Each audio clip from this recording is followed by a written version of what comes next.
We're now streaming to the ETH Global YouTube. My name's Andrew. I'd like to welcome everyone to the Zapps Private Applications Workshop. We have here Blagoj Dimovski, who will be presenting, and we can take questions at the end. So feel free to either unmute yourself after the presentation's over, or you can put your messages in an ongoing basis in the Zoom chat. And then we can go from there. All right. Take it away, Blagoj.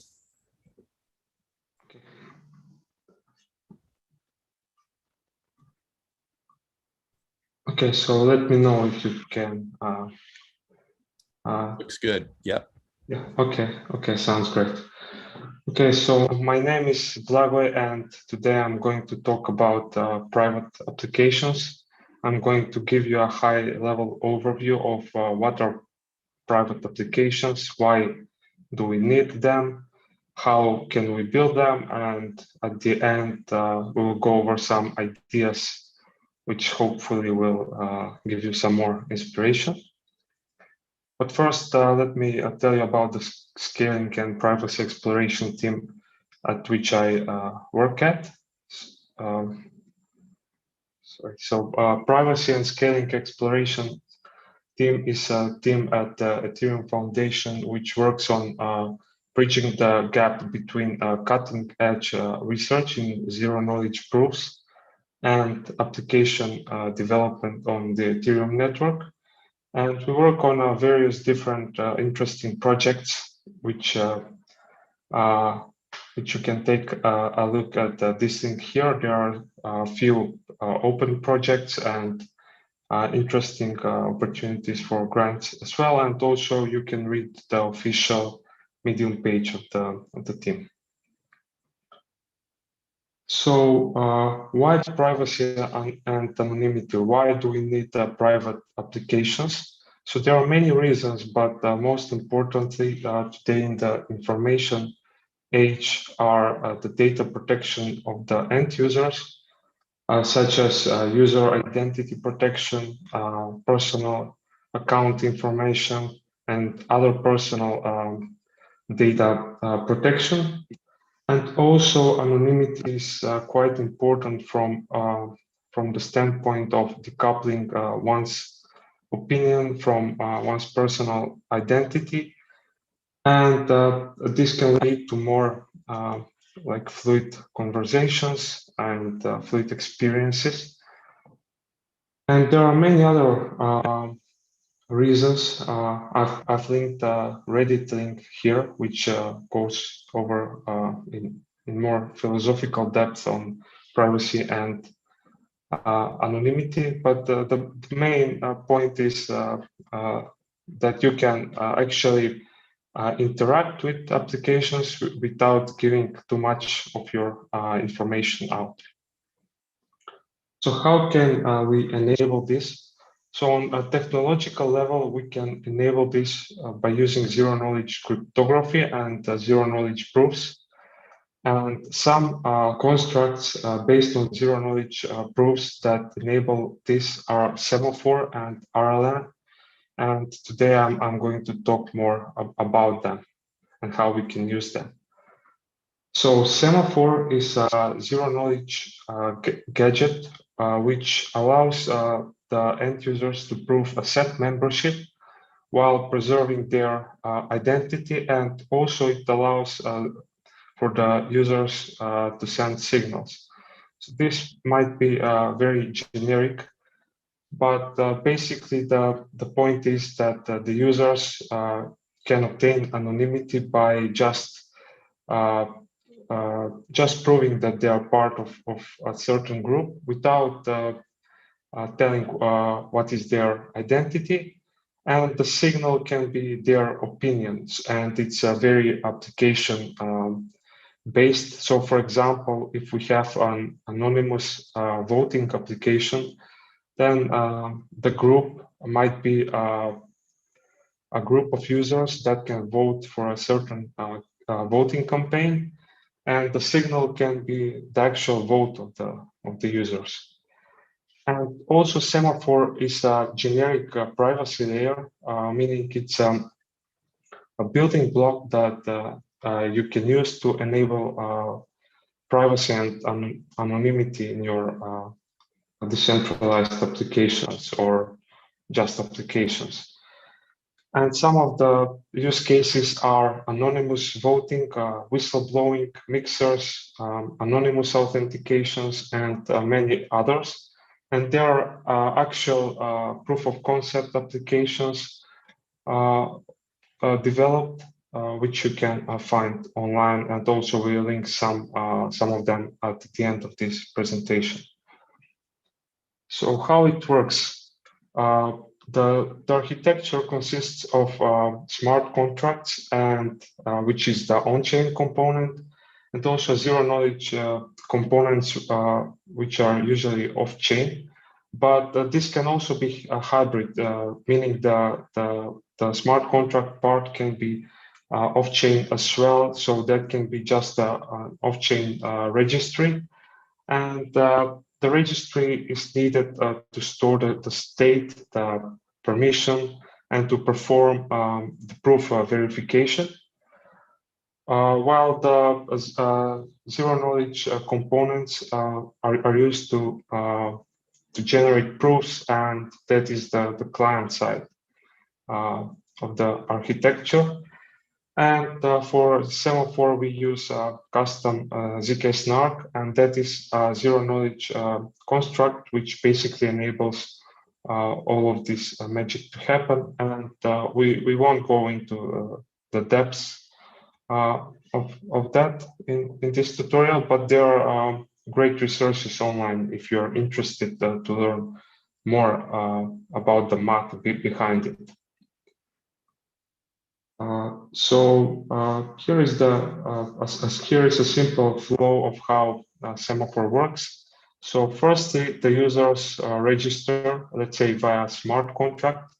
So basically, they can now, after they register, they can now send signals and basically generate valid zero-knowledge proofs, which they can use for sending signals to the smart contract. And the smart contract will verify their proof. And if their proof is valid, then their signal will be recorded. So in terms of, let's say, again, anonymous voting application, first the users will register, and they register by creating an anonymous identity, which is basically just a hash, random hash, which they send to the smart contract, and the smart contract records that in a Merkle tree structure. And then after a successful registration, the users can vote, and basically they express their vote by the signal, and they generate proof offline, and they submit the proof together with the signal to the smart contract. And if everything is valid, then their vote is registered. So the ZK snark proves that the user has previously registered in the Merkle tree, and also that the signal was broadcasted by the user, which generated the proof. So here is a little demo of how this looks like. So basically, So basically, the users need to register first with their identity commitment, and this is their hash that I've mentioned. And the smart contract stores the user registration in a Merkle tree structure. And for this example, we have two users. One of the users, which is Alice, registered previously, and the smart contract recorded that registration as successful, and now contains the identity commitment of Alice in the tree. And Bob tries to register with a valid identity commitment, and then the smart contract records Bob's registration and adds Bob in the Merkle tree as well. So now the tree contains 2 leaves, which are the commitments of Alice and Bob. And now Bob can vote, assuming that he generated and provided a valid zero-knowledge proof along with his vote. And in this case, we assume everything is valid and his vote is recorded. And now, in this example, Bob tries to vote again, but this is unaccepted because on the smart contract can verify and disable double votes because of the cryptographic properties of the information that the Bob sends along with his proof. So basically, the smart contract is able to determine if this is a double vote or not. Then in this example, we see that another user, which is previously not registered, tries to vote, but this would be also unsuccessful because the smart contract can verify that this user is not in the tree, but also the user cannot generate a valid proof if he's not if he's not a part of the Semaphore membership tree. Okay, and also the smart contract also prevents double registration. So if Bob tries to register twice with the same identity commitment, then he won't be able to do so.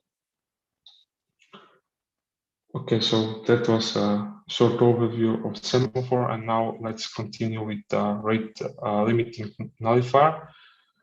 So this is a construct very similar to Semaphore, but it also enables spam protection.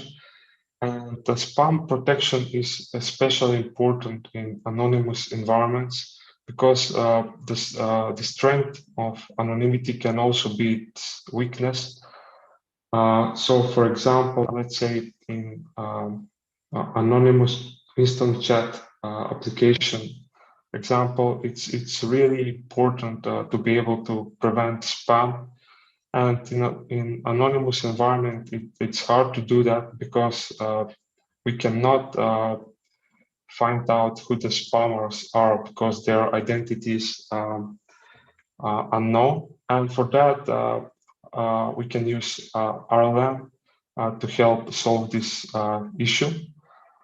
And also spam protection is crucial for many other applications because, as I said, the users can abuse the anonymity property very easily. So how RLM works is that it provides spam protection by 2 steps. So the first step is raising the barrier for entry in the group. And that is achieved by providing a certain form of stake by the end users, which has a high subjective value. And this also allows for hard replicability and preventing civil attacks. And the second step is the slashing, which is enabled on a protocol level by the proof system of the RLM. So also RLM can be implemented in a hybrid architecture, the same as Semaphore. So we can use on-chain or off-chain registry plus off-chain proof generation. And also some forms of the stake needed for registration can be of a financial form, such as tokens or ETH, or it can be of a of a social form, because also the user's identity and public information can be of high value for them. And we can do a social profile linking with an Ethereum address easily using the interop service. RLN also features a custom ZK snark, which verifies that the user is part of the membership tree, but also that the user provides a valid share of their private key. So basically, with each signal they send, the users must provide part of their private key. Basically, they leak a share of their private key, and if they share more, if they send more signals than allowed per certain threshold, then their private key can be reconstructed. So, for example, let's say we have an instant chat app, and we have a threshold of 1 message per second. And if the users send 2 messages per second, then basically they will send two shares of their private keys, and everyone in the group can basically reconstruct their private key, and they can remove their stake from application, and also remove them from the application entirely. So here is a quick demo on how this works. So in this case, we have chat application, and we have an on-chain smart contract registry. And here we have like 2 users, and the users store the membership tree on their end this time. So each chat client stores a membership tree for the users. And in this scenario, we have a new user, Charlie, trying to register, and he performs the registration by submitting a register message to the RLN smart contract with his identity. And here by public key, we refer to the identity, basically, which is a hash generated from their private key. And once they are registered, the smart contract emits an event that the Charlie is registered. And other network clients listen for this event and register a Charlie in their membership tree. And also with the registration, Charlie also provided a stake. Let's say financial stake in this situation. So in this step, Charlie is registered, and all of the users in the network have knowledge that Charlie is part of the membership tree. And now Charlie can send, can broadcast messages to the other chat clients. So this is a peer-to-peer architecture. And he sends messages, and with each message, he sends a zero-knowledge proof, the content of the message, the epoch, which is basically, in this case, it can be just a timestamp, and his X and Y shares, which are the shares of his private key, and that is needed actually for the other users to verify the zero-knowledge proofs correctly. So he sends 1 message now, and that's valid. All the clients obtain the message and register it as valid. Basically, they send the message to the upstream chat clients. And if Charlie tries to send another message in the same epoch, then he will leak another part of his private key, which the other chat clients will deem as a spam, and they can reconstruct the full private key of Charlie and remove him from the group and obtain his stake. So Alice does just that. Basically, Alice sends a withdraw signal with Charlie's private key. And the smart contract basically broadcasts the signal to the other users to remove Charlie from their membership tree as well. So now Charlie is removed from the application, and his stake is slashed by Alice. Okay, so that was an overview of the RLN construct. Now we can go over some of the ideas on what can be built with these two constructs, which we find that are interesting. And here they are. So we can build anonymous voting for DAOs. We can build fair launch platforms, maybe launch platforms for NFTs. And we can use Semaphore for this. We can also build anonymous publishing platform, private and anonymous instant chat applications using RLN and Interapp. We can build like rate limiting website services such as Cloudflare, but instead of using CAPTCHAs, the clients would need to generate ZK proofs. And another interesting idea is a private communication channel for ETH2 validators, which allows for spam protection, and this is very much needed, and RLN can be used for this. These are some of the ideas, and we also at the end of this presentation provided the specifications for the ideas which you can take a look at, and if you're interested, we can get in touch for working on them.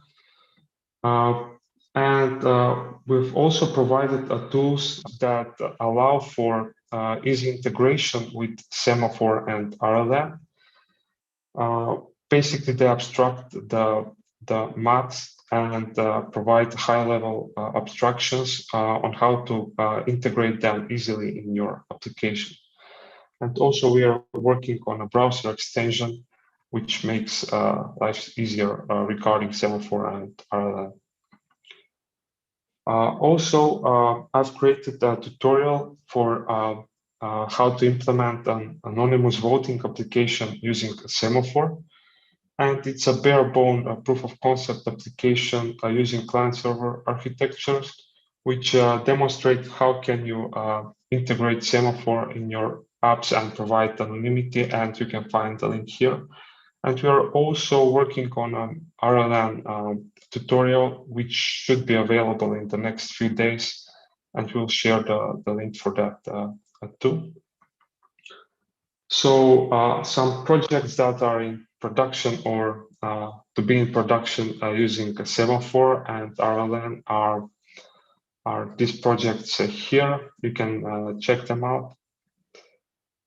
And here are some resources which we have provided, and also you can get in touch with us on Telegram or in the ETH Global Discord chat. We would love to help you out if you're planning to build some of these applications or have maybe an idea for other applications related to this construct.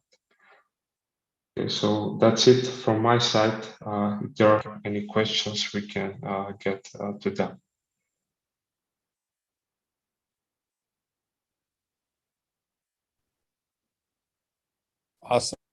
Awesome.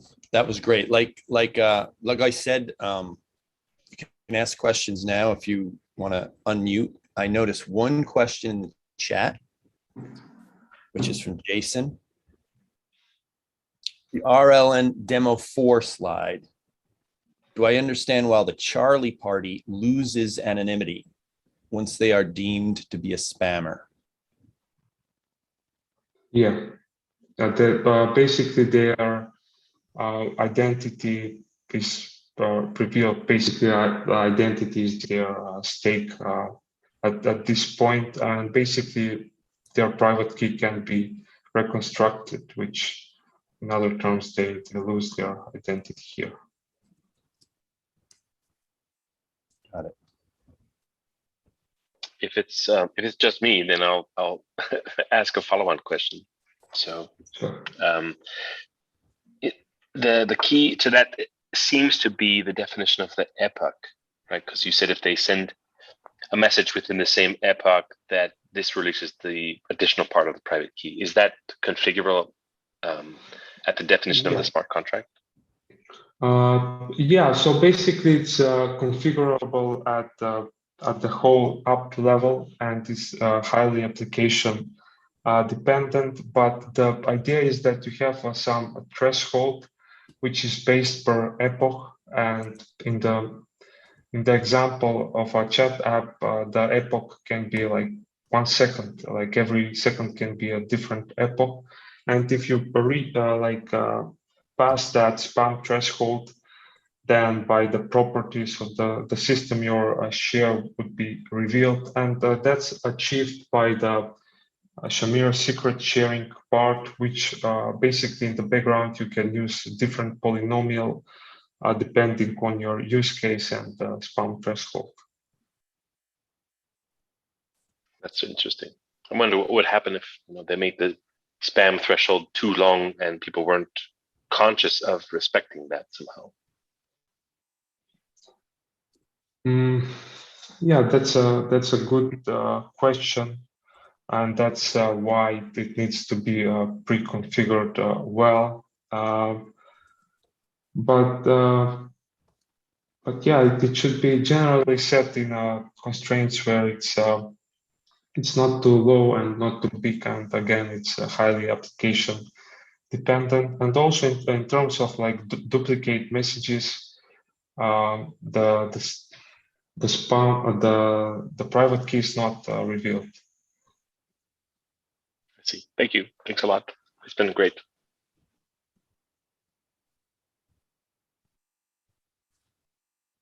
Okay, a couple of questions here in the chat. Just will the slides be available publicly? Will you be able to share those? Yeah, for sure, definitely. And then another question from Barry in the chat. Are there any other constructions that can be built, such as a member based on proof of assets with disclosing the full details? i.e., you need to have more than X tokens, but no member should reveal the exact amount of tokens they have. Yeah, I see with that, right. Let me read that question again. Are there any other constructions that can be built, such as member based on proofs of assets without disclosing the full details? i.e., you need to have more than X tokens, but no member should reveal the exact amount of tokens they have. Yeah, definitely. I think Unirep is some similar example which deals with the reputation, but definitely such constructs can be built.